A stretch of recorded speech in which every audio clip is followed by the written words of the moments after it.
आज हम देखने वाले हैं एक शानदार मूवी जिसका नाम है आर द वाइस। ये मुख्य रूप से एक सर्वाइवल थ्रिलर मूवी है। अच्छा, एक बार सोचो, अगर अचानक पूरा दुनिया के सारे लोग मर जाएं, लगभग 50 साल तक धरती बिल्कुल खाली पड़े, धरती पर सिर्फ एक ही इंसान बचा है, लेकिन धरती की सारी चीजें वैसी की वैसी हैं। घर, सड़क, school, college, market, shopping mall, सब कुछ बिल्कुल सामान्य है। ऐसी दुनिया में आप जो चाहे कर सकते हो, लेकिन सवाल ये है कि क्या कोई इंसान अकेला सर्वाइव कर सकता है? यही हम देखेंगे आज की इस मूवी में। हम तो रोज कई तरह की सर्वाइवल मूवीज की कहानी देखते हैं, लेकिन आज की कहानी बहुत ज्यादा इंटरेस्टिंग है। तो चलो चलते हैं और देखते हैं इंसान की एक अजीब दुनिया की कहानी।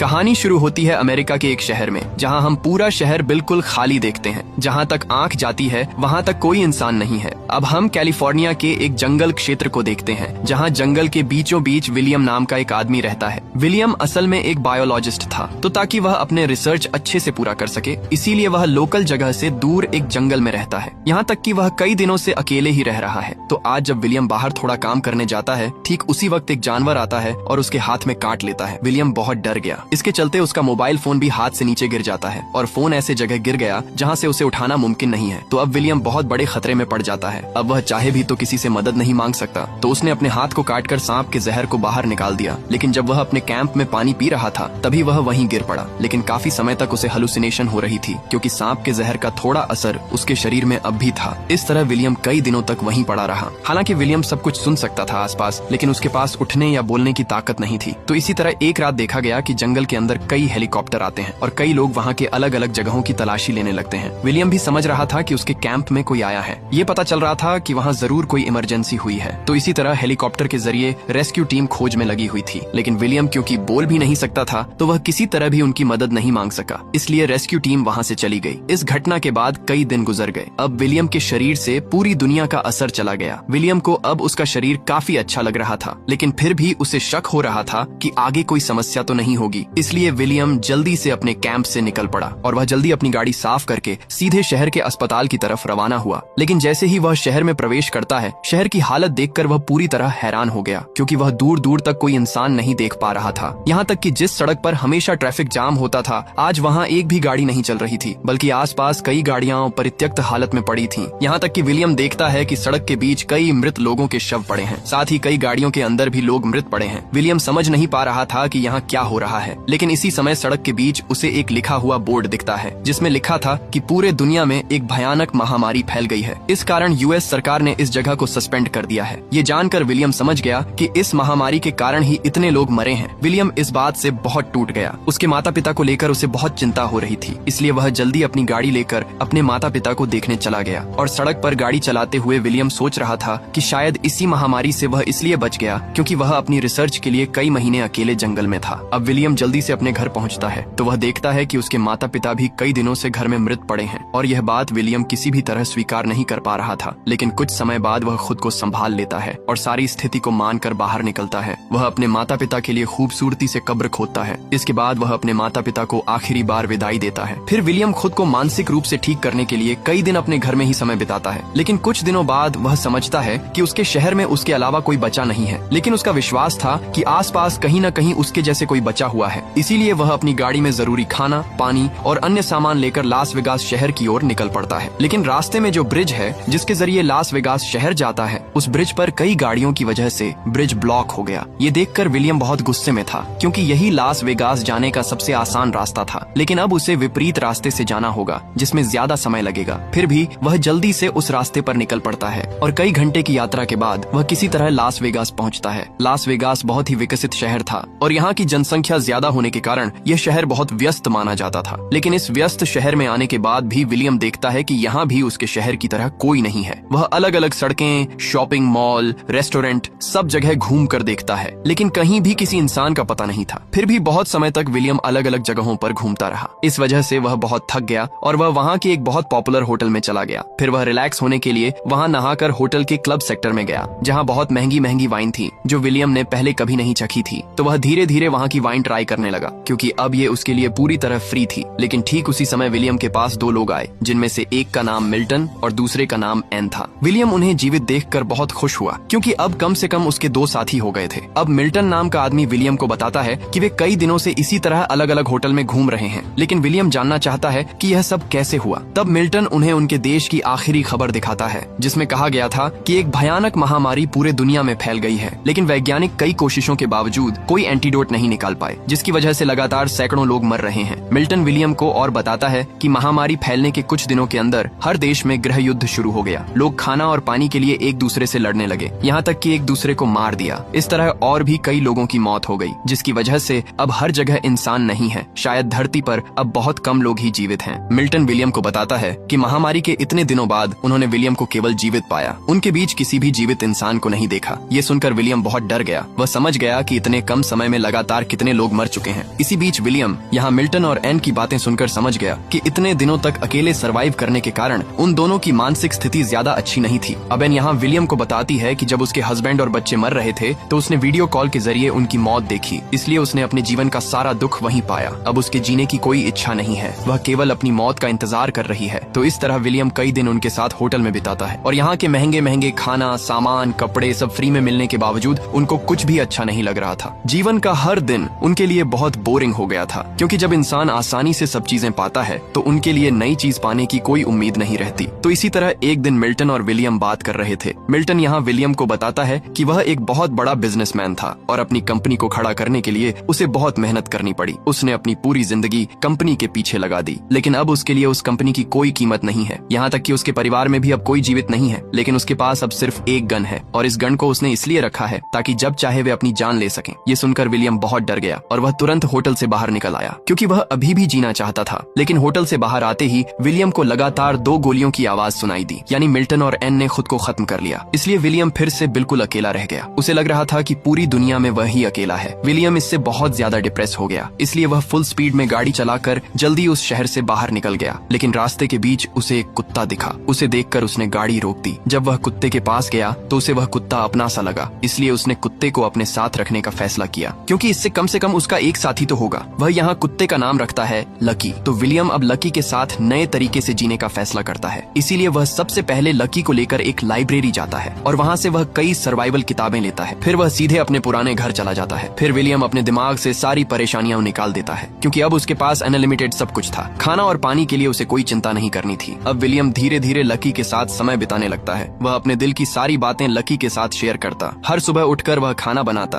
खाना पीना खत्म करके वह लकी को लेकर घूमने जाता, यहाँ तक कि वे दोनों मिलकर हर जगह इंसान की तलाश करते कि कहीं कोई जीवित इंसान है या नहीं। इस तरह देखते देखते लगभग 1 साल गुजर जाता है, लेकिन अब तक विलियम किसी भी इंसान का पता नहीं लगा पाया। तो इसी तरह एक दिन जब विलियम लकी के साथ बाहर घूम रहा था, वह एक घर के सामने पहुंचता है। लकी बहुत जोर जोर से भौंक रहा था और उस घर की चिमनी से धुआं निकल रहा था। ये देखकर विलियम बहुत खुश हुआ और वह सीधे उस घर की तरफ जाने लगा, क्योंकि उसे लग रहा था कि उस घर में कोई न कोई इंसान है। कुछ ही देर में वे उस घर के सामने पहुंचते हैं, लेकिन सुरक्षा के लिए विलियम अपने हाथ में एक बंदूक रखता है। वहीं घर के सामने पहुंचकर वह देखता है कि वहाँ एमा नाम की एक लड़की है। लड़की विलियम को देखकर बहुत डर रही थी, इसलिए वह दूर से घर की छत पर खड़ी होकर अपनी तरफ बंदूक तान लेती है। वह बताती है कि वह भी उसकी तरह एक सर्वाइवर है और वह उसे कोई नुकसान नहीं पहुंचाना चाहती। एमा तब विलियम को अपने घर में प्रवेश करने देती है और वे दोनों लगातार एक दूसरे से बातें करने लगते हैं, क्योंकि इतने दिनों में उन्हें कोई बात करने वाला नहीं मिला था। एमा बताती है कि महामारी खत्म होने के बाद वह विलियम को पहला जीवित इंसान के रूप में देख रही है। विलियम से बात करके एमा समझ जाती है कि विलियम असल में बहुत अच्छे दिल वाला इंसान है। यहाँ तक कि एमा को भी विलियम बहुत अच्छा इंसान लगा, इसलिए वे दोनों एक दूसरे का साथी पाकर बहुत खुश थे। तो वे दोनों यहाँ तय करते हैं कि अकेले अकेले सर्वाइव नहीं करेंगे, बल्कि साथ में सर्वाइव करेंगे। इससे किसी को भी बोरिंग नहीं लगेगा। तो एमा तब विलियम के साथ उसके घर चली आती है, लेकिन विलियम इतने दिनों तक अकेले रहने की वजह से कुछ भी व्यवस्थित नहीं रखा था। उसका पूरा घर बिल्कुल अस्त व्यस्त था,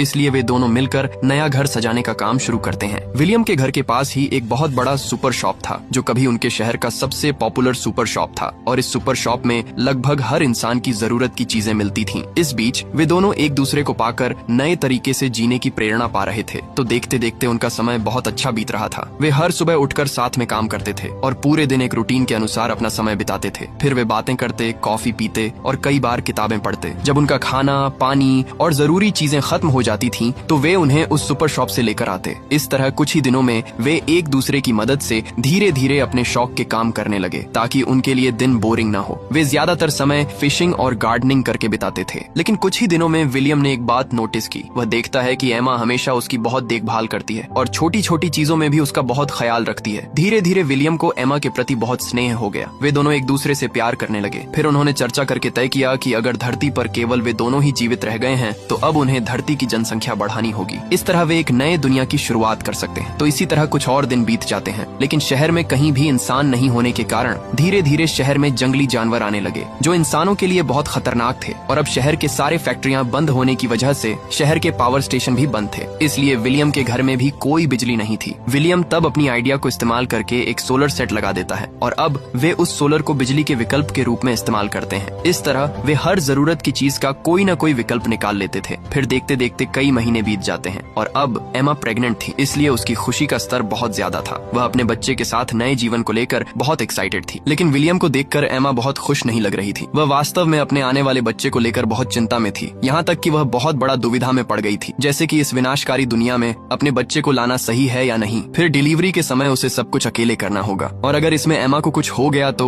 ये सब सोचकर विलियम बहुत डर रहा था। लेकिन विलियम डिलीवरी के बारे में सब कुछ जानने के लिए अपने घर के पास की लाइब्रेरी गया और डिलीवरी से जुड़े कई किताबें पढ़ने लगा ताकि वह एमा की जितना हो सके मदद कर सके। साथ ही विलियम धीरे धीरे अपने घर को पूरी तरह सुरक्षित बना रहा था, यहाँ तक कि सोलर पैनल होने की वजह से उनके पास बिजली की कोई समस्या नहीं थी। इसलिए उन्होंने डिलीवरी से पहले फ्रिज में अलग अलग खाना स्टोर करने का फैसला किया, यहाँ तक कि एमा के पौष्टिक खाने के लिए विलियम अपने घर में कुछ मुर्गियाओं और पालतू जानवर पाल रहा था, जिससे वे मांस, अंडे और दूध की जरूरत पूरी कर सकें। उनके पास अब एक बहुत बड़ा गार्डन भी था और आसपास कोई इंसान नहीं होने की वजह से हर जगह अब प्राकृतिक सुंदरता से भर गई थी, इसलिए अब वातावरण बहुत शांत और सुंदर था। हवा में भी कोई प्रदूषण नहीं था, यानी उनका जीवन अब काफी हद तक परफेक्ट हो गया था, जैसा कि हर इंसान का सपना होता है। लेकिन कुछ ही दिनों में उन्हें एक बड़ी समस्या का सामना करना पड़ा। असल में उनके आसपास लगातार चूहों की संख्या बहुत तेजी से बढ़ रही थी, यहाँ तक कि उनका आतंक इतना बढ़ गया कि अब झुंडों में चूहे उनके घर में प्रवेश करने लगे, जिसकी वजह से वे दोनों बहुत चिंता में पड़ गए। लेकिन विलियम इस स्थिति से बचने के लिए उनके घर में मौजूद सारी गंदगी एकत्र करता है और आग लगाकर चारों ओर फैला देता है ताकि चूहे किसी तरह उनके पास न आ सकें। लेकिन उसका यह तरीका किसी तरह काम नहीं कर रहा था, लगातार चूहे उनके घर में घुसते ही जा रहे थे। इसीलिए विलियम जल्दी से एमा को लेकर घर के अंदर चला गया और तुरंत उनका पूरा घर पूरी तरह सील कर दिया ताकि किसी भी तरह से चूहे घर के अंदर न आ सकें। लेकिन विलियम एमा को लेकर बहुत चिंता में था, लेकिन एमा उसे भरोसा देती है और कहती है कि वे दोनों मिलकर सारी स्थिति का सामना करेंगे। फिर कुछ ही दिनों में विलियम घर के अंदर ही देखता है कि चूहे मुख्य रूप से दिन के समय बाहर चले जाते हैं, तो इस मौके का फायदा उठाकर विलियम दिन में बिल्लियों की तलाश करता है और बहुत ही कम समय में आसपास की सारी बिल्लियां वह उनके घर ले आता है, जिसकी वजह से कुछ ही दिनों में चूहों की समस्या पूरी तरह कम हो जाती है। वे फिर से अपनी सामान्य जिंदगी में लौट आते हैं। फिर आखिरकार वह दिन भी आता है जब एमा को डिलीवरी का दर्द होता है, लेकिन विलियम पहले से सारी तैयारी कर चुका था, इसीलिए बहुत अच्छे से उनका बच्चा जन्म लेता है। उनकी एक बेटी हुई और अपनी बेटी को पाकर वे दोनों बहुत खुश थे। फिर कुछ ही दिनों बाद विलियम शहर के विभिन्न जगहों पर अपने घर का पता बड़े बड़े अक्षरों में लिख देता है ताकि अगर कोई सर्वाइवर्स यहाँ आए तो वे उनके लिए खाना, पानी और रहने की व्यवस्था कर दें। इस तरह देखते देखते लगभग 6 साल बीत गए। तो एक दिन जब विलियम सड़क पर अपनी गाड़ी चला रहा था तो उसकी गाड़ी के नीचे एक जानवर आ गया। असल में इस 6 साल में शहर जंगल में बदल गए थे, इसलिए शहर और जंगल में कोई फर्क नहीं था। तो किसी भी समय किसी भी जगह भयानक जंगली जानवर रहते थे। तो विलियम यहाँ उस जानवर को देख रहा था, लेकिन उसी समय वह एक पेड़ के पीछे एक छोटी लड़की को देखता है, लेकिन लड़की उसे देखकर भागने लगी। लेकिन विलियम किसी तरह उसे दौड़कर पकड़ लेता है और वह लड़की से कहता है कि वह कोई बुरा इंसान नहीं है, वह उसे कोई नुकसान नहीं करेगा, तो अगर वह चाहे वह उसके साथ उसके घर जा सकती है। वहाँ उसके लिए खाना, पानी और सब चीजें तैयार हैं। यहाँ तक कि घर में उसकी पत्नी और बच्चा भी थे। लेकिन फिर भी लड़की डर के मारे वहाँ चिल्लाती हुई भागने की कोशिश कर रही थी, लेकिन लड़की बहुत भूखी थी। तो जब विलियम उसे कुछ खाने को देता है तो लड़की समझ जाती है कि विलियम कोई बुरा इंसान नहीं है, इसलिए लड़की विलियम की गाड़ी में चढ़कर उसके घर चली आती है और विलियम अपनी फैमिली के लिए बहुत सारा फल और सब्जियां लाया था। लेकिन यहाँ हम देखते हैं कि अब विलियम और एमा के 2 बच्चे हैं। उनके बड़े बच्चे का नाम हेडर था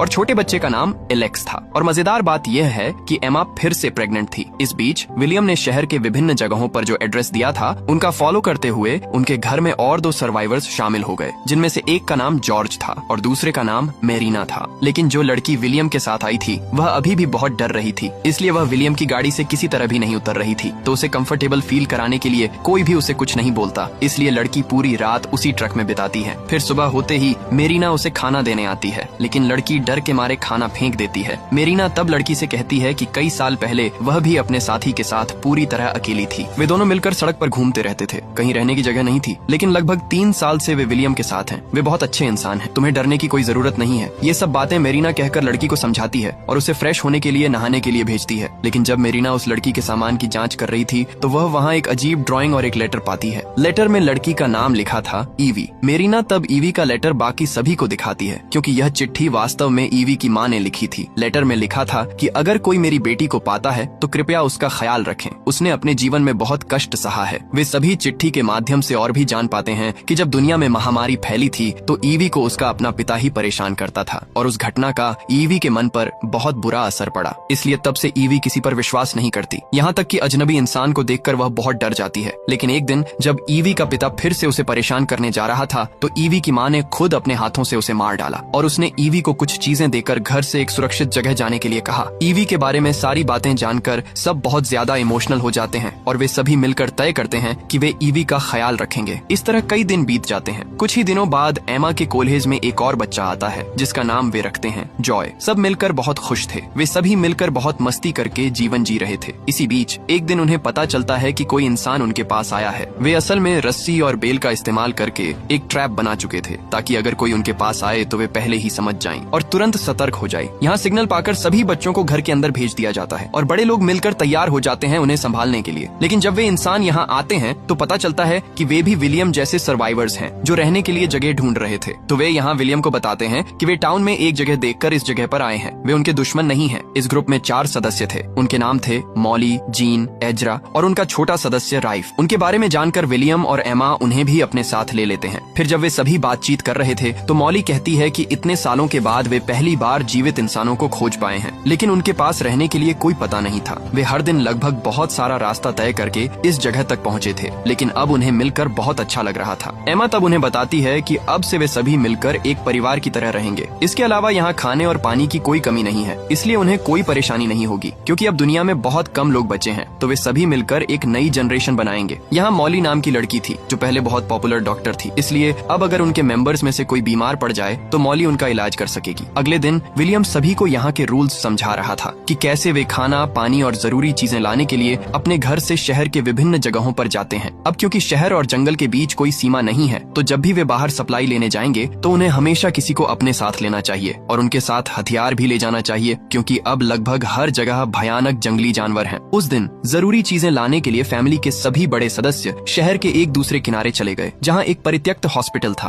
तो मॉली वहाँ जाकर इलाज के लिए विभिन्न जरूरी चीजें लेने लगी और बाकी लोग अलग अलग खाना और अन्य चीजें लेने लगे। फिर सारी जरूरी चीजें लेकर वे अपने घर लौट आए। घर वापस आकर वे सभी बहुत खुश थे। उनमें जीन नाम की लड़की थी जो पहले सिंगर थी, तो वह यहाँ सभी के लिए अलग अलग परफॉर्मेंस देती थी। जीन फिर से प्रेग्नेंट थी और उसका बॉयफ्रेंड एजरा था। वहीं विलियम के साथ जॉर्ज और मेरीना थे। वे दोनों धीरे धीरे एक दूसरे को प्यार करने लगे, तो उन्होंने भी बच्चे लेने का फैसला किया। कुछ ही दिनों बाद जीन और मेरीना दोनों ने बच्चे को जन्म दिया। इस तरह देखते देखते लगभग 14 साल बीत गए। अब विलियम का छोटा परिवार बहुत बड़ा हो गया है, लेकिन उनके परिवार का सबसे पहला बच्चा था हेडर, यानी विलियम और एमा का पहला बच्चा। और आज हेडर का जन्मदिन था, तो वे सभी मिलकर बहुत मजे कर रहे थे। वहीं उनके परिवार के छोटे छोटे बच्चे थे। उन सभी को हर दिन विलियम पढ़ाई कराता था ताकि वे पुराने दुनिया के बारे में जान सकें कि दुनिया कितनी आधुनिक और विकसित थी, ताकि भविष्य में वे फिर से ऐसी ही दुनिया बना सकें। विलियम बच्चों को बताता है कि पुराने दुनिया में कितने लोग रहते थे और कैसे वे सभी मिलकर सभी कामों को संभालते थे। एक दिन बाहर बहुत बारिश हो रही थी, लेकिन विलियम पूरे घर में ढूंढने के बाद भी अपने कुत्ते लकी को नहीं ढूंढ पा रहा था, तो वह पूरी तरह से परेशान हो गया। विलियम फिर लकी को खोजने के लिए दौड़कर बाहर जाता है। काफी देर खोजने के बाद वह देखता है कि लकी असल में एक पेड़ के नीचे दबा हुआ मर गया है। यह देखकर विलियम अपने आंखों पर विश्वास नहीं कर पा रहा था। लकी की मौत को वह किसी तरह मान नहीं पा रहा था, क्योंकि जब वह पूरी तरह अकेला था तो उसका एकमात्र साथी लकी ही था, तो वह लकी को बहुत प्यार करता था। लेकिन लकी की मौत पर केवल विलियम ही नहीं बल्कि पूरे परिवार ने भी बहुत दुख किया, तो उन्होंने बहुत सुंदर तरीके से लकी का अंतिम संस्कार किया और लकी को परिवार का पहला सदस्य का सम्मान दिया। कुछ ही दिनों बाद वे सभी लकी की मौत के शोक से उबर गए। लेकिन एक दिन जब विलियम अपने घर के सामने जाकर लकी की समाधि के पास खड़ा था, तभी उसने वहाँ एक जंगली बाघ देखा जो बहुत ही आक्रामक तरीके से उनके घर में घुसना चाहता था। लेकिन विलियम परिवार को बचाने के लिए, बाघ को रोकने के लिए उसके सामने खड़ा हो गया। लेकिन बाघ तुरंत उस पर हमला कर देता है और यह इतना ताकतवर था कि विलियम इसके साथ बिल्कुल नहीं टिक पाया। इस बीच विलियम के चिल्लाने की आवाज सुनकर सभी बाहर आए, लेकिन अब बहुत ज्यादा देर हो चुकी थी क्योंकि बाघ ने विलियम की हालत बहुत खराब कर दी थी। लेकिन फिर डॉक्टर मॉली सभी के साथ मिलकर विलियम को खींच कर लाती है और वे सभी मिलकर विलियम को बचाने की कोशिश करते हैं। सौभाग्य से उनके पास ट्रीटमेंट के सभी चीजें थीं क्योंकि उन्होंने पहले से सभी जरूरी चीजें इकट्ठा कर रखी थी और यहाँ मॉली जल्दी कदम उठाती है जिससे इस बार विलियम की जान बच जाती है। वहीं एमा अपने बंदूक की मदद से जल्दी से उस बाघ को मार देती है और कुछ ही दिनों में धीरे धीरे विलियम स्वस्थ हो जाता है। फिर देखते देखते लगभग 17 साल बीत जाते हैं। अब विलियम के परिवार के छोटे छोटे बच्चे बड़े हो गए हैं। विलियम के 2 बेटे जॉय और एलेक्स अब बहुत बड़े हो गए हैं, तो विलियम उन्हें लगातार दुनिया में जीने का तरीका सिखाता है। वे भी अब विभिन्न जानवरों का शिकार कर सकते हैं। दूसरी तरफ हम विलियम की बेटी हेडर को देखते हैं। हेडर अब बहुत बड़ी हो गई है और हेडर के साथ था राइफ, वह छोटा लड़का जो मॉली के साथ आया था। लेकिन सबसे मजेदार बात यह है कि राइफ और हेडर अब एक दूसरे को प्यार करते हैं और इस बात को उनके परिवार के सभी लोग जानते हैं। लेकिन कोई भी इसमें आपत्ति नहीं करता क्योंकि वे भी चाहते थे कि हर कोई अपने साथी को खुद चुने, इससे उनका परिवार और बड़ा होगा। एक दिन हेडर और राइफ ने फैसला किया कि वे दोनों मिलकर अकेले पूरे दुनिया की सैर करेंगे और वे नई नई चीजों का अनुभव करेंगे। और इस बात में उनके परिवार ने उनकी सहमति दे दी क्योंकि अगर वे अकेले जीना सीखते हैं तो उनके हाथों एक नई पीढ़ी बनेगी। फिर हेडर सभी से विदाई लेकर बाहर निकलती है, लेकिन जाने से पहले उन्होंने अपने साथ बहुत सारा खाना और पानी ले लिया था, तो उन्हें खाने पीने की कोई चिंता नहीं थी। इस तरह कई साल बीत गए। हालांकि इतने सालों तक वे बहुत अच्छे से जी रहे थे, लेकिन अब वे एक बड़ी समस्या का सामना कर रहे थे और वह समस्या यह थी कि सभी जगहों पर पानी की बहुत कमी हो गई थी। धीरे धीरे उनके पास पीने के लिए पानी भी नहीं बचा, तो इस बात को जांचने के लिए वे आसपास के इलाके देखने गए और सभी जगह जाकर उन्होंने देखा कि चारों तरफ जितनी नदियां और नालियां थीं, वे सभी सूख गई थीं। असल में इतने सालों तक अचानक सभी लोग खत्म हो जाने के कारण प्रकृति पर इसका असर पड़ा, जिससे धीरे धीरे दुनिया की सामान्य चीजों में बदलाव होने लगे और इतने सालों तक बारिश न होने की वजह से दुनिया के हर जगह पानी की कमी हो गई। तो विलियम और उसका परिवार बहुत परेशान था। वे समझ नहीं पा रहे थे कि अब पानी का इंतजाम कैसे करेंगे। इसी तरह कुछ दिनों के बाद विलियम के घर के सामने 2 गाड़ियां लेकर कुछ लोग आते हैं। यह देखकर विलियम अपने पूरे परिवार को सतर्क रहने को कहता है क्योंकि अब दुनिया में पानी की कमी हो गई है, तो किसी भी समय कोई भी टीम उनके घर को कब्जा कर सकती है। तो वे सब मिलकर अपने घर के चारों तरफ सुरक्षा कर लेते हैं। फिर उन गाड़ियों में से एक ग्रुप निकलता है जिसमें चार्ली नामक एक व्यक्ति था। चार्ली यहाँ आकर उन्हें बताता है कि वे उन्हें नुकसान पहुँचाने नहीं आए हैं, बल्कि वे भी सर्वाइवर हैं। शहर में उनका पता देखकर वे यहाँ आए हैं, लेकिन वे यहाँ रहने नहीं आए हैं, बल्कि उनके ग्रुप के सभी लोग अलग अलग जगह यात्रा करना पसंद करते हैं और इतने सालों तक वे यात्रा करते हुए बहुत सारी जगहों पर गए हैं। लेकिन अब उनके पास तेल की मात्रा बहुत कम है, तो वे यहाँ तेल के लिए डील करना चाहते हैं और अगर विलियम उन्हें तेल देगा तो तेल के बदले वे उन्हें पानी का इंतजाम करेंगे। विलियम पूछता है कि ये कैसे होगा। चार्ली तब उसे बताता है कि उनके पास एक बड़ा ड्रिल मशीन है, उसके जरिए वे जमीन में बहुत गहरा गड्ढा बनाएंगे और वहाँ उनके लिए एक हेड पंप लगाएंगे। विलियम को ड्रिल मशीन बहुत पसंद आती है, साथ ही उनके पास बहुत सारा तेल था जो उन्हें किसी काम का नहीं था, तो तेल के बदले पानी का इंतजाम करना बुरा नहीं है। तो विलियम उन्हें घर लेकर आता है और सबसे पहले उन्हें कुछ खाने को देता है और वे सभी वर्तमान दुनिया की हालत के बारे में बहुत सारी बातें करते हैं। फिर कुछ ही समय में चार्ली की टीम काम शुरू करना चाहती है। विलियम तब उन्हें जगह दिखा देता है। वे जल्दी से अपना ड्रिल मशीन वहीं सेट कर देते हैं और तुरंत खुदाई का काम शुरू कर देते हैं। लेकिन क्योंकि हर जगह पानी सूख गया है, शायद पानी तक पहुंचने के लिए उन्हें और भी गहरा गड्ढा करना पड़ेगा और इस प्रोसेस को पूरा होने में कुछ दिन लगेंगे। इसलिए विलियम चार्ली की टीम से कहता है कि वे कुछ दिनों के लिए उनके साथ रहें। विलियम और चार्ली भी बहुत अच्छे दोस्त बन जाते हैं। एक दिन वे दोनों मिलकर जंगल में शिकार करने जाते हैं, लेकिन वहाँ विलियम को चार्ली का व्यवहार बहुत अजीब लगता है। इसके अलावा विलियम जानता है कि कई बार चार्ली ने खाना, पानी और अन्य संसाधनों के लिए बहुत सारे लोगों को मार दिया है और चार्ली उसे दोस्त मानकर ये सब बातें बता रहा है। लेकिन विलियम को यह बिल्कुल पसंद नहीं आता। तो उस दिन शाम को विलियम अपने परिवार को बताता है कि उन्हें इन कुछ दिनों में चार्ली से सावधान रहना होगा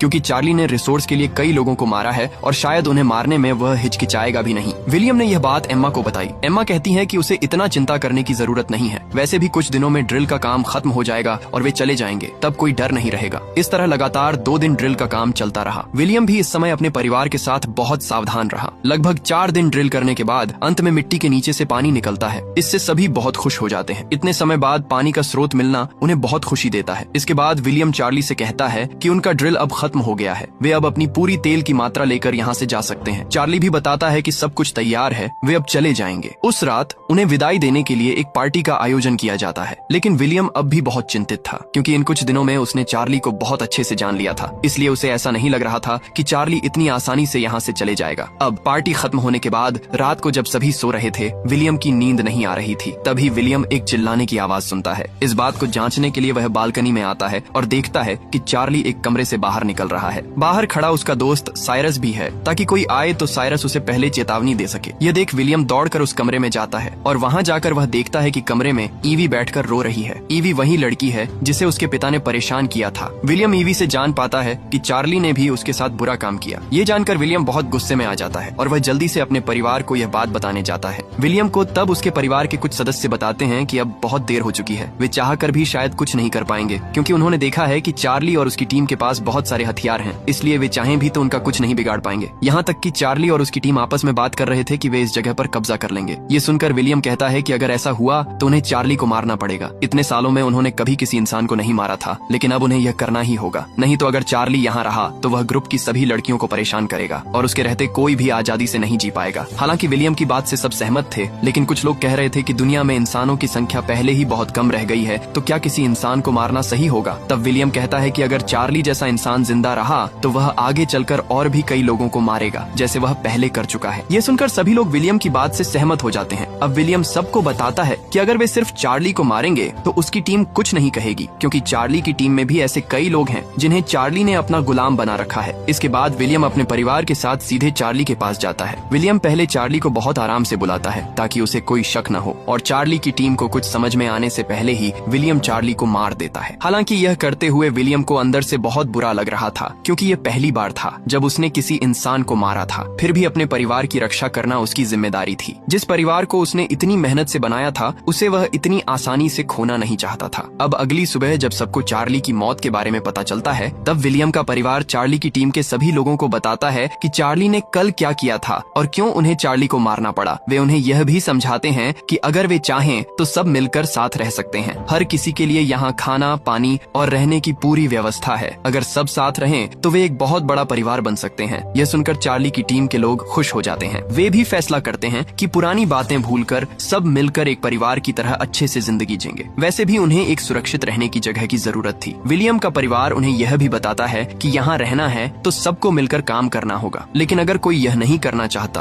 तो उसके लिए सारे रास्ते खुले हैं, वह जा सकता है। फिर भी कोई भी वहाँ से जाने के लिए तैयार नहीं होता। सब लोग वहीं रहकर उनके साथ जिंदगी बिताने का फैसला करते हैं, क्योंकि इतने दिनों में सब समझ चुके थे कि विलियम और उसका परिवार सच में दिल के बहुत अच्छे लोग हैं। लेकिन जहाँ टीम के बाकी लोग यहाँ रहना चाहते थे, वहीं चार्ली का सबसे करीबी दोस्त साइरस उन्हें दोष देने लगा। वह कहने लगा कि उन्होंने उसके दोस्त को गलत तरीके से मार दिया है और अब उन्हें इसकी सजा जरूर मिलेगी। साइरस गुस्से में बोला कि वह अपनी पूरी टीम के साथ मिलकर सबको खत्म कर देगा, लेकिन असल में पूरी टीम अब विलियम के साथ खड़ी थी। टीम का एक सदस्य खुलकर कहता है कि चार्ली कैसा इंसान था ये सब जानते हैं। लीडर बनने का फायदा उठाकर उसने सबके साथ बहुत गलत किया। यहाँ तक कि ग्रुप की जितनी भी लड़कियां थीं, चार्ली ने सबके साथ गलत हरकत की थी। डर की वजह से कोई कभी उसके खिलाफ बोल नहीं पाया और अब वही साइरस उसी चार्ली का साथ दे रहा है। असल में वहाँ सिर्फ साइरस ही था जो चार्ली के हक में बोल रहा था, इसलिए धीरे धीरे सब लोग साइरस के खिलाफ खड़े हो जाते हैं। इसलिए विलियम और बाकी सब मिलकर साइरस को वहाँ से निकाल देते हैं। लेकिन उसी वक्त साइरस विलियम से माफी मांगता है। वह कहता है कि वह दोबारा कभी भी चार्ली का नाम नहीं लेगा। अब से वह उनके नियमों के मुताबिक ही चलेगा। वह हाथ जोड़कर कहता है कि उसे अपने साथ रख लें, क्योंकि इस उजड़े हुए दुनिया में वह अकेला जिंदा नहीं रह पाएगा। लेकिन इस बार विलियम साइरस पर भरोसा नहीं करता,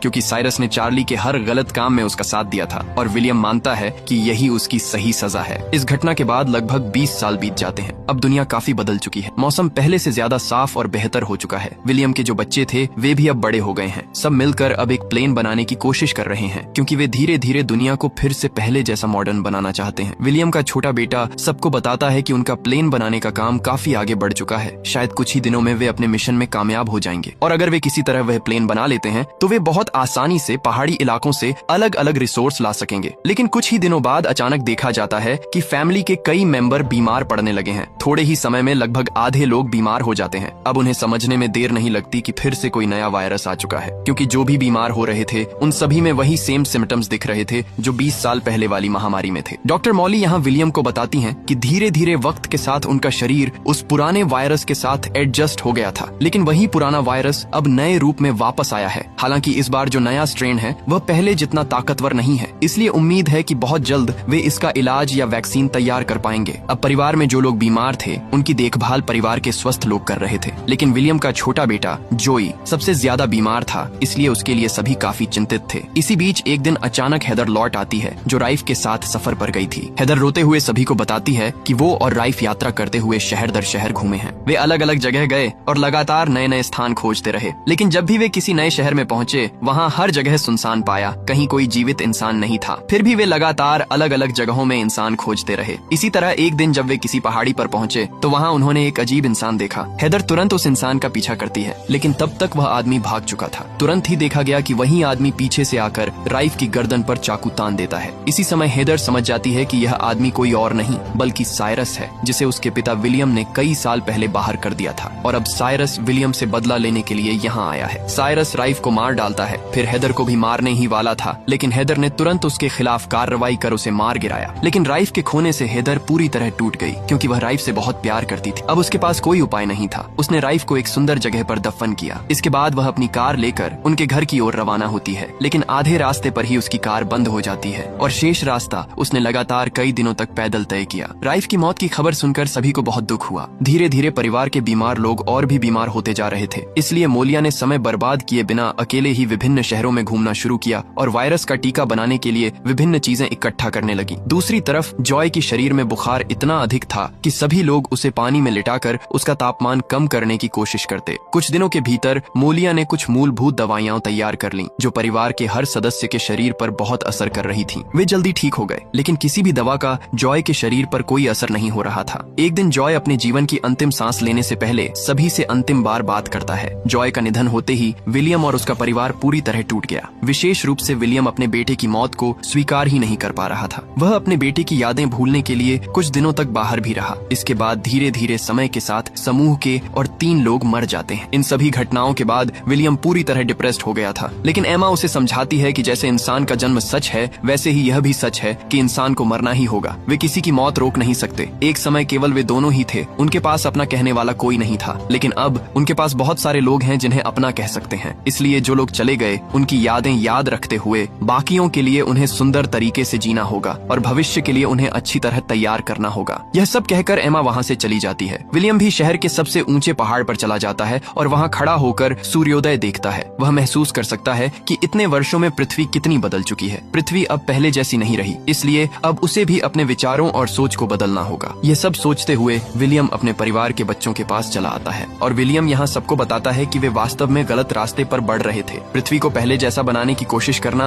उनका सबसे बड़ा भूल था, बल्कि उन्हें पृथ्वी की वर्तमान स्थिति के साथ तालमेल बिठाकर आगे बढ़ना होगा। तभी वे सभी एक सुंदर जीवन पा सकेंगे। वे जिस तरह पृथ्वी को देखकर सरवाइव करने की कोशिश कर रहे थे, वह पृथ्वी अब वैसी बिल्कुल नहीं है। इसलिए उन्हें अपनी परिस्थितियों के अनुसार खुद को ढालना होगा। आज से वे वही सीखेंगे जो प्रकृति उन्हें सिखाएगी। कुछ दिनों में विलियम अपने पूरे परिवार को लेकर सबसे पहले रेडियो ठीक करता है, ताकि वे सभी एक दूसरे के साथ संपर्क में रह सकें। इस तरह विलियम सबसे पहले एक रेडियो स्टेशन खोलता है। फिर धीरे धीरे जैसे जैसे उसका परिवार बड़ा होता है, विलियम और बाकी सभी मिलकर विभिन्न खेलों का आयोजन करते हैं। समय बिताने के लिए वे विभिन्न जगहों पर पिकनिक पर भी जाते हैं, अर्थात अब वे सभी सामान्य जीवन में लौट आए हैं। यहाँ तक कि वे धीरे धीरे उन सभी शहरों में भी जाने लगे जो नष्ट हो चुके थे। वे लगातार एक एक करके प्रत्येक शहर को साफ सुथरा बनाने लगे और विलियम और उसके पूरे परिवार ने बच्चों को यह सिखाना शुरू किया कि इंसान वास्तव में कैसे रहते थे, कैसे एक दूसरे की मदद करते थे और इंसान ने प्राचीन काल से पृथ्वी को धीरे धीरे कितना विकसित किया। इस तरह उनका समय बीतता रहा